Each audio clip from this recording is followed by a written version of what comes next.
The other thing that people don't know is I had a deal for Eric, or a speaker deal, way before the Beat. It was with a company called Aura Systems, who probably had the best speakers out there. And we signed a deal with them where they were going to make what's called a bass shaker and a speaker with Easy's name and Ruthless Records on it. Okay. But Easy, then he did a couple of tracks for them, but then he got sick and passed away. And the other people that I brought up to see the speakers was Jimmy Iovine. I took him up there, and then he ends up doing a deal with the Beats. Yeah. Right. But I introduced him initially to speakers. That Beats deal for Dre was huge. It made him hip-hop's first billionaire. How interesting that would have been if that would have been Eazy-E back in the day with his headphones. Because Eazy had a headphones deal that he was working on as well. And it makes sense. I mean, artists, rappers especially, we love our headphones.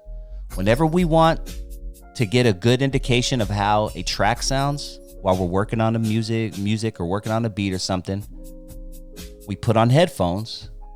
We listen for that 808. We listen to see if that snare comes out good.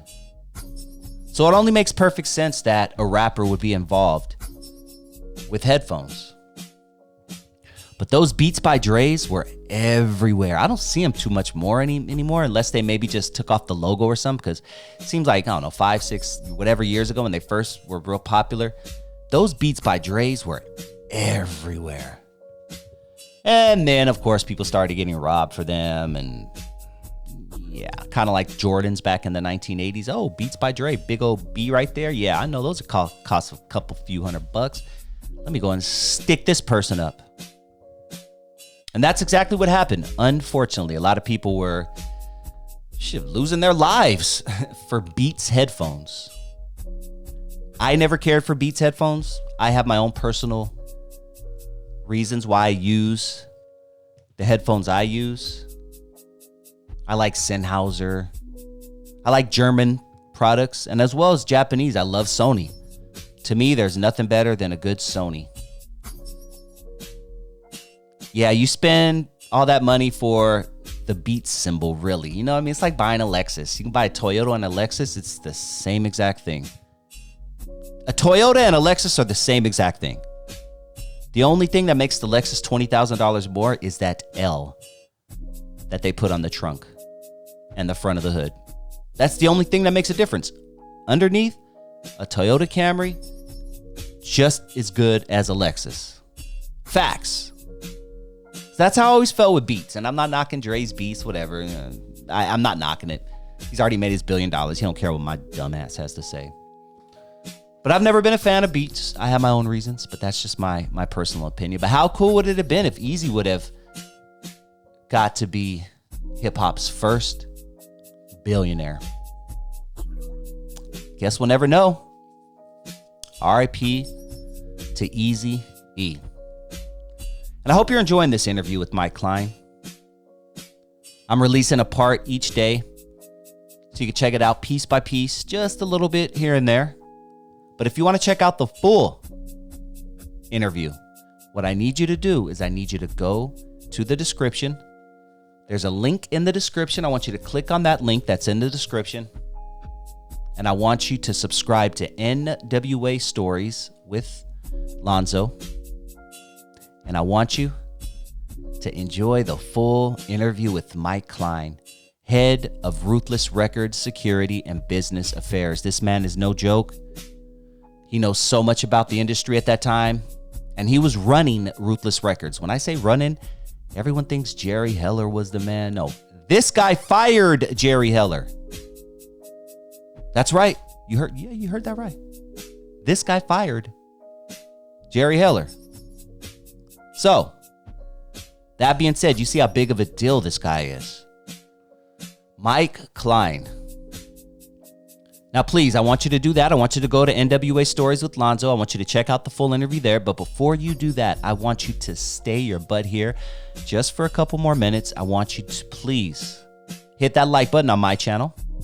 Go on and smash that like button. It helps me out, helps the algorithm, lets YouTube know that I exist. So just smash that like button. That's all I'm really asking you.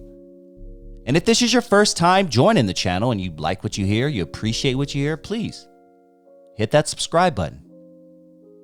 And if you enjoyed this video, you just might appreciate this bonus clip I'm about to play for you right now.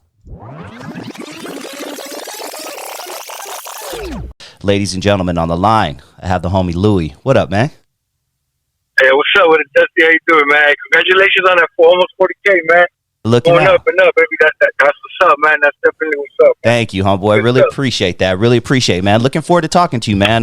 Definitely was digging your flow and digging your vibe and everything last time we got a chance to hang out. Shout out to the homeboy Rob G. Shout out to Moto. Shout out to Smokey.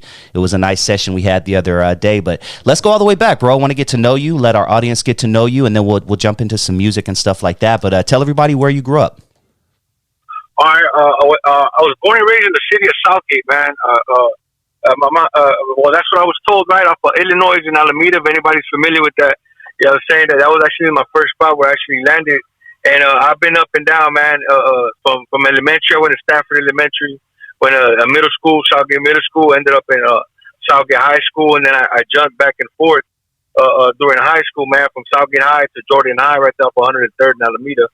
And I ended up at Odyssey, a continuation school, which I didn't finish, man. But most definitely the last stop before I actually rolled out for Southgate, man, was St. Louis and Armour. Shout out to them cats out there for Firestone on St. Louis, man. Sure. Yeah. I used to buy all of my tapes at the swap meet on Imperial on Garfield.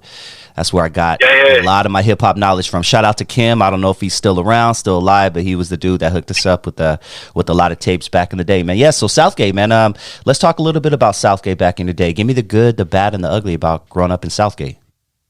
Well, back in 96, 97, man, you know, I was transitioning from elementary to junior high, man, and you know, I'm assuming just like everybody or whatnot, man, that was trying to be down and whatnot. I was trying to be down myself, man. I was trying to be a part of it and whatnot, man. And I remember we were in school and we had tracks, different type of tracks, the A track, B track, and C track, right? And I remember, man, like we started like banging on each other, different tracks and shit. A track would beef with B track, and B track would beef with C track and stuff like that. And it was like the beginning stages of me, like I said, of me trying to be down, wanting to be down and whatnot, man, wanting to be a part of. And it wasn't until I moved into rolled out to middle school, man, that shit got a little serious, you know. So I was hanging around with certain crews and whatnot. You know, I started like writing on the walls and shit. Eventually, I got jumped into a crew at that particular moment in time, and all of a sudden, man, it just happened out of nowhere, man. Like all of these cats that were claiming the same crew, like they started getting into hoods, right? And I started to see like it was starting to really get deep, man, and really get thick. Me personally, at that time, man, I started picking up smoking weed at that particular moment. So instead of me going full blast with that gangbanging, man, like I just started became like a bus smoker and whatnot. Ended up kicking it with a couple of cats, and we just would smoke. We'd just be like the bus smokers basically for school. We didn't really. I didn't really get into heavy duty with the gangbanging, but I was always associated, man. Always affiliated or whatnot. Knew people from different hoods all over Southgate, man. And at that particular time, you know, just kept it neutral. And that's where I guess like the music and hip hop started coming in for me. Like I wanted to be a rapper and whatnot, man. Yeah. Well, let's take it slow, man, because I know, you know, everyone has a story now. And you said something that caught my ear because I myself for years in my preteens, early teens was a tagger / graffiti artist. And I stopped when the crew started adding 13 to the end of the, you know what I'm saying, to the end of their set and everything. And it became tag banging. And next thing I know, people are carrying pistols and all that. And I got into it for the art. So that's when I exited the game. So I have no stories of being a tag banger because as soon as I heard about that shit and that shit started popping like that, I was out.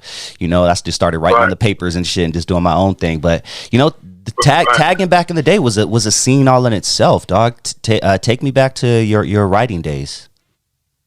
Oh man, I'm gonna be real with you. That shit wasn't even like so much like a career of it, but I just love the rush of hitting up the wall, man. Yeah. You know, going to the hall and whatnot, man, hitting up the lockers or hitting up the the hallways and whatnot, man. It was a rush at school. Let alone hitting up with the spray can, hitting on Alameda right there between 103rd and between Tweedy and Southern, man. If anybody knows, that was before at that time, man. Before the tracks were like underground and whatnot, it was just like there was no wall right there and whatnot. But on the other side of Alameda, man, all these little like dead end streets and whatnot. We used to catch spots up there, if not up and down Long Beach Boulevard. That was always a rush. And for me, man, what I liked about as far as tagging it was the rush, man. It was something about the spray can, man. Just just shaking it up and just putting up the mark, man. And at that time, I was writing Bizzy, Bizzy, man. And that was in honor of course, one of my favorite Bone Thugs and Harmony artists, man, Bizzy Bone, man. And that's how I took upon that name. But again, man, it was just a rush, man. It was just a rush of catching a spot and whatnot. And then on top of that, like even getting slashed, like I was like, oh, what the fuck? Who do that shit and catch somebody else and going back and forth with it, man. But like I said, man, when that shit started like getting more serious, that's when I kind of like took a step back from that, man. Like didn't really wanted to get down like that and whatnot, man. I just love to write, man. Up to this day, like every once in a while, like just for I'll hit Venice Beach and whatnot, man. It's been a while that I'm in it. I haven't done it, man, but it's something about getting the can, man, and just doing something on the wall, man, and just writing my name, like it just feels good, man. Yeah. It's like therapeutic, It was. And our generation, me and you we're kind of close in age, not too far off, but our generation is the reason why they put all the spray cans now behind fences and shit and door. You can't get, because we would literally rush the paint shop or rush Home Depot or whatever, and just like as a group of 6, just boom, grab a bunch of cans, grab a bunch of Krylon, grab a bunch of those pens, those Pilot, I think they were called pilots or something, I forgot, dude. It's been a long time, homie. But right, we're the reason why they did that, right? That's for sure, man. I remember getting out of school early, man, on Tuesdays at middle school. Back in 87, 88, man, we used to get out early Tuesdays, and we used to go racking right there. They used to be called Savons, right there on Tweedy, man, and I believe it was San Antonio, if I'm not mistaken, where Udi's Records was at. And we used to go racking right there, man, for whatever markers that we ever could get or whatever. The next day we would come through, man, and just hit up the whole school, whatever we can, man. Yeah, hit up the books too and shit, whatever we had, Yeah, it'd be fun, man. Good times, bro. Good times. Yeah. Who were you listening to at this time when it comes to music-wise? Oh man, hey, look, man. If I could take it real back with you, Desi. The first time I fell in love with music, man, and I was a little kid. I was about 3 or 4 years old, man. And I remember listening to fucking George Clinton, man. Okay. Somebody was bumping that shit next door, and that shit scared the fuck out of me, bro. The freak of the week type shit. Like, oh my God, it was just all these sounds, man, and all these shit. And I remember like going into the closet because I was like, fuck, there's some monsters outside. It was just banging, bro. And with that, man, like I fell in love with just the sounds, man. Just hearing different sounds and whatnot. Grew up. I remember listening to the Chronic, man, back in 91, 92, if I'm not mistaken, man. I remember seeing the CD. It was I thought it was like a fucking tree, bro. I didn't even know what bud was at that time. So when I looked at the shit, I'm like, what the fuck is this tree leaf on this fucking CD? It was my uncle's CD, and I put that shit on, and I remember playing that shit, man. I think it was Let Me Ride, Piatch, you know what I'm saying? And I was like, oh shit, what the fuck? Who said a bad word? And I fell in love with it, man. Obviously the next coming year was Snoop Dogg. The Dogg Pound at the time was all like West Coast stuff, like Warren G. You know what I'm saying? All of that. I didn't really get into much of East Coast, man, until I hit like the 7th and 8th grade, man. That was about 97, 98 and whatnot. And I remember, I don't know if you recall, man, the movie Belly. Belly came out, man. One of my favorites to this day. Shit, brother, hell yeah. Man, that was with the whole New Yorker shit, just like kind of like swept, at least for me, kind of swept me up. I can't speak for everybody around here, but I like the flavor, man. I like the style. I like what they was doing, man. And DMX and Nas was one of my favorite rappers at that particular time from the East Coast, man. So obviously Wu-Tang, was in the mix and whatnot. You know what I'm saying? And man, it was just lovely, bro. It was just something new for me, man. Besides the West Coast shit,